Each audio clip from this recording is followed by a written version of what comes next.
l'objectif, c'est pas de se faire du bien directement. L'objectif, c'est d'avoir une vie facile, une vie agréable. Mais bon, ça va aller. Et comment y arriver? Pourtant, ce n'est pas très compliqué. Ce n'est pas très compliqué. Vivre en dessous de ce moyen, c'est la première chose. Beaucoup de personnes, malheureusement, se font 100 $ à la fin du mois, dépensent 90 $. Se font 1000 $ à la fin du mois, dépensent 900 $. Quelquefois 1000 $. Quelquefois 1100 $. C'est-à-dire, entre en crédit. Il faut vivre en dessous de ces moyens. C'est très important. C'est bien d'apprécier ce qu'il y a, okay? Les belles choses, mais à des degrés différents. Chaque humain aime des belles choses, mais à des degrés différents et intelligemment. Ce n'est pas n'importe quand qu'on achète n'importe quoi. Ça sert à quoi d'acheter une voiture dont vous êtes en incapacité de réparer en cas de réparation? J'ai été une fois quelque part dans un pays africain, j'ai vu des jeunes courageux et tout ça. Enfin bref, nous sommes allés en boîte, ils ont fait la fête, ils ont acheté du champagne. Le gars était venu dans une grosse voiture de chien. Du champagne, ils ont fait des trucs incroyables. Bon, c'était la fête, on l'appelait boss. Le lendemain, c'était un dimanche. À 15 h, il m'appelle, chef, c'est comment? Je suis en difficulté ici. Hein? En tout cas, je suis en difficulté, la voiture ne fonctionne pas bien, il y a le côté du roue, il y a un truc là, tout ça, machin, histoire. Et aussi, ça va m'aider. Si tu veux rajouter au-dessus l'argent du carburant, ça fera du bien. Donc toi, tu es venu dans une fête avec une voiture que tu ne peux pas réparer en cas de difficulté. Mais c'est ta voiture, c'est à toi. Oui, c'est à toi. Mais tu as une voiture que tu ne peux pas réparer. Ça n'a aucun sens. Tu es en train de vivre au-dessus de tes moyens. Si tu ne peux pas l'acheter 2 fois, tu n'as pas encore les capacités de le faire. Ça c'est simplement, c'est-à-dire que tu es en train de chercher à te faire connaître, à te faire voir. Vivre en dessous de ce moyen, c'est avoir. Ça fait du bien d'avoir. Vous savez, quand vous avez, vous n'avez même plus faim. Quand vous avez, vous n'avez pas faim. Vous remarquez, vous avez faim, généralement, c'est quand la poche est vide. Quand la poche est pleine, généralement, même la faim, vous ne le sentez pas. Vous n'avez pas faim. Parce que bon, vous êtes là, c'est psychologique. Il faut vivre en dessous de ce moyen. Dépenser moins qu'on ne gagne. L'argent et la facilité, c'est l'accumulation de ce qu'on ramène chaque mois, après l'autre mois. C'est ça le vrai gain, ce que vous rapporte. Sinon, si vous dépensez tout ce que vous avez, vous n'êtes pas différent d'un pauvre. Hein, parce qu'en cas de difficulté, oh, quelqu'un est mort dans la famille, pour ceux qui vivent en Afrique, il faut faire le deuil, tu commences à appeler les gens, oh, aide-moi, c'est honteux. Il faut pouvoir décanter ces genres d'histoires tout seul.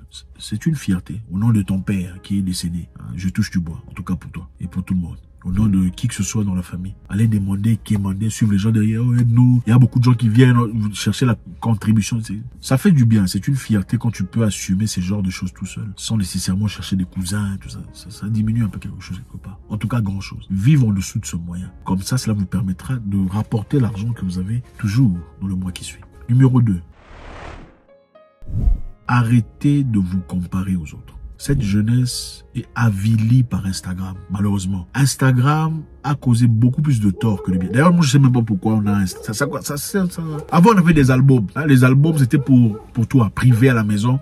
Si quelqu'un vient te visiter, la première chose, on faisait quoi? On te donne l'album pour regarder. N'est-ce pas? Qui s'en souvient? Les anciens s'en souviennent. Vous, les petits, là, vous savez rien. Instagram, c'est l'album. L'album a quitté du physique, matériel. C'est devenu sur Instagram. Maintenant, l'album, dans le passé, était intime. C'était une histoire qu'on donnait aux visiteurs. Aujourd'hui, Instagram vous laisse voir l'album ouvert de votre vie à des inconnus. Et l'objectif, c'est quoi? Pour la plupart, le développement d'un narcissisme. C'est clair. Les gens sont là, on veut se faire apprécier. Beaucoup de gens aiment voir quelqu'un aimer son histoire. C'est ça. Donc, il faut arrêter. Et aussi, Instagram a créé beaucoup de difficultés. Parce que vous regardez la vie des gens, vous pensez que votre vie n'est pas bien. Vous ne prenez pas en considération que ces gens-là sont en train de faire des maquillages. Maquillage, pas seulement de leur visage, ils maquillent leur vie tout entière. Ce n'est pas leur réalité. Très peu de personnes reflètent vraiment leur réalité. Allez regarder Bill Gates. Qu'est-ce que Bill Gates montre? Combien de voitures il montre? Il en a combien? Ok. Ouais, regardez Mark Zuckerberg. Il montre combien de maisons, combien de tout ça. Il n'en montre pas. Parce qu'il en a. C'est ça. Malheureusement, c'est nous, les petits peuples, qui voulons montrer ce qu'on a. Pourquoi? Parce que ça nous donne un sens de gloire. Les gens vont nous glorifier. Arrêtez de comparer votre vie aux vies des gens. Là, ce que vous voyez sur Instagram n'est pas un reflet authentique de la réalité des gens. Ok? Aucune personne ne viendra mettre sur Instagram une photo, une vidéo d'elle où elle est malheureuse. Où son mari vient de crier. Il n'y en a pas. Aucune personne te parlera de ses difficultés, des dettes en banque sur Instagram. Arrêtez de comparer votre vie. Évitez les fausses amitiés. Les faux amis sont ceux qui viennent chez vous pour voir ce qu'il y a dans la maison, pour aller améliorer chez eux. Ensuite, ils vont dire, vous n'avez rien de mieux que eux. C'est ça. Évitez ce genre de personnes. Parce que quand vous avez ce genre de personnes dans votre vie, vous vous sentez obligé de jouer au jeu, de commencer à vous comparer. Il achète, j'achète, il achète, j'achète, elle achète, j'achète. Pour que, voilà, c'est ça, l'un ne soit pas plus grand que l'autre. Et vous vous connaissez. Vivez votre vie pour vous. Numéro 3. 7 moyens de revenus. Vous voulez bien vivre, 7 moyens de revenus. Je sais que ce n'est pas facile. Mais 7 moyens de revenus ne veut pas nécessairement dire c'est 7 grandes choses. Non, c'est seulement 7 choses diversifiées. On ne peut pas mettre tout dans un même panier. Ça ne fonctionne pas. Vous mettez tous vos œufs dans un même panier. Si le panier tombe, vous faites quoi? C'est compliqué. Je pense que c'est quand même immature d'avoir de l'argent aujourd'hui et puis demain ne plus en avoir totalement. Je sais que la vie est incontrôlable. Mais il y a des aspects qu'on peut commencer à planifier. On peut prévoir déjà. On peut voir de loin. On peut commencer à, voilà, intelligemment. Diversifier. Je comprends qu'il y a une chose que vous faites et vous priez pour que cette chose grandisse. Je vous le souhaite. Mais pendant que ça grandit, investissez dans autre chose. C'est très important. Regardez les gens qui évoluent dans la vie. Les grands que vous aimez. Prenons Jay-Z. Jay-Z n'a pas réussi. C'est pas la musique qui l'a fait milliardaire. Absolument pas. C'est un milliardaire en dollars. Ce n'est pas la musique. Il a investi dans Rockaware, les habits, les applications mobiles. Il a investi dans les applications de musique. Il a investi dans les entreprises des gens. Il a investi dans beaucoup de choses. C'est ce qui fait Jay-Z. Il y a que nous, en Afrique, on pense tu vas ouvrir une entreprise, ça te fera millionnaire. Non. Il faut faire beaucoup de choses à la fois. Les gens peuvent connaître un ou deux. Il n'y a pas de souci. Il faut protéger ça, évidemment. Les autres 3, 4, 5, les gens ne sont pas obligés de savoir. Tu peux engager quelqu'un d'autre qui le fait à ta place. 7 moyens de revenus. Toutes ces personnes que vous respectez, 50 Cent, il n'est pas devenu ce qu'il est à cause de la musique. La musique a été la plateforme qu'il lui a fallu pour qu'il devienne ce qu'il est aujourd'hui. 50 Cent, c'est un réalisateur de cinéma. Power, je sais pas, vous regardez Power sur Netflix. À part Power, il a autre chose, il a des trucs à boire. Il y a aussi, comment on appelait, Rick Ross. Rick Ross, ce n'est pas la musique, pas seulement la musique. Rick Ross, au fait, la musique, c'est là où on se lève, c'est là où on est connu. C'est à partir de la musique qu'il commence à jouer. Rick Ross a beaucoup d'histoires avant, beaucoup d'appareils, beaucoup. Il a investi dans beaucoup d'histoires. C'est une personne, c'est ça. Comprendre qu'on ne peut pas seulement réussir dans une chose. On peut pas tout mettre dans une chose. Paf, Diddy, c'est la même chose. Donc toutes ces personnes commencent quelque part. À partir de quelque part, ils vont ailleurs. Donc ils ouvrent les avenues. Investissez dans beaucoup d'histoires à la fois. Ça va vous aider, en tout cas, à votre niveau, au niveau de chacun, à arriver quelque part et à vivre bien. Arrêtez de regarder au côté à droite. Oh, lui, il a acheté quoi? Non. Concentre-toi sur ta vie. Numéro 4, savoir dire non. Quand on a de l'argent, ça ne veut pas nécessairement dire qu'il faut donner tout le temps. Oh, regardez, les Africains ont toujours des problèmes. Les problèmes des Africains ne se terminent jamais. La famille, quand on sait que tu as de l'argent, l'enfant ne va pas bien. L'école n'est pas payée. Il y a des difficultés ici. Par là, ça soigne. C'est toujours toi qu'on va chercher. Vous avez certainement un cousin quelque part dans la ville dont personne ne connaît la situation depuis 7 ans. Personne ne demande après lui, n'est-ce pas? Qu'est-ce qu'ils ont en commun? Qu'est-ce qu'il a comme particularité? Il n'a pas d'argent. Oh, l'oncle est là, personne ne va le visiter. Il vit là-bas, personne ne va chez lui. Ça fait 5 ans. Aucune personne n'a de ses nouvelles. Mais on sait qu'il est bien. Personne ne s'inquiète. Qu'est-ce qu'il a? Il n'a pas d'argent. Donc, les gens se focalisent même en Afrique. Votre fraternité est chaud quand tu as de l'argent. Même dans votre famille directe. Ce n'est peut-être pas pour tout le monde parce que certaines personnes ont quand même un niveau de considération personnelle. Mais pour ceux qui aiment la facilité, ils viendront vers vous. C'est chez vous qu'on va venir. Il faut savoir dire non. Ça peut être des amis, ça peut être des connaissances. Il faut avoir le courage. Vraiment, en ce moment-ci, je suis en incapacité de le faire. Vous ne pouvez pas aider tout le monde à espérer évoluer, devenir millionnaire en dollars. C'est pas possible. Je me souviens, me le disait il y a très longtemps. Une personne que je respecte. Pour dire vrai, c'est mon oncle. C'est quelqu'un de très fort. Il est très fort financièrement. C'est le premier docteur en management de marketing en Afrique centrale.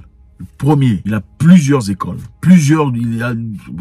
C'est un homme très fort financièrement. Il m'a dit, tu ne peux pas rester millionnaire en donnant. C'est la personne qui m'a appris. Quand tu vas en public, dans un lieu où les gens se respectent, tu ne dis pas je m'appelle Zach. J'avais dit je m'appelle Zach. Enfin, il y avait une réunion des députés et tout ça, des gens très forts. Enfin, pas pour dire que député c'est fort, mais bon, bref, des gens très respectés en société. Et je suis parti, ils étaient tous comme mes papas. Hein. On m'a demandé comment tu t'appelles. J'ai dit moi c'est Zach. Il m'a dit non, ton nom il n'est pas Zach, ton nom est Monsieur Mwekasa. Donc, j'ai beaucoup appris de lui. Et il me l'a dit ouvertement. C'est bien de donner. Il faut donner utile. Donner pour trouver une solution utile. Il ne faut pas créer des mendiants. Quelquefois, en refusant de donner quelqu'un, tu l'aides à devenir indépendant. Quand tu penses qu'en donnant, tu facilites. Non, tu ne facilites pas. Tu l'aides à devenir mendiant. Il y a un mendiant que j'avais pris quelque part, dans un pays étranger. Je l'ai vu, mendier. Je lui ai dit, ok, je vais t'aider. On va te donner du boulot. Oh, tu veux? Ok, oui. Boulot, il a eu. Salaire, il n'y a pas de souci. Le gars est venu 2 jours. Il a fou. On est parti le retrouver où?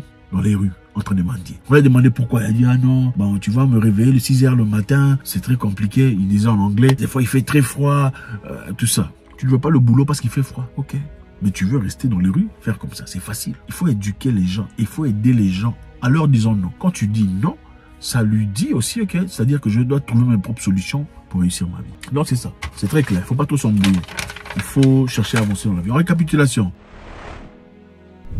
Beaucoup de personnes, malheureusement, se font 100 $ à la fin du mois, dépensent 90 $. Se font 1000 $ à la fin du mois, dépensent 900 $. Quelquefois 1000 $.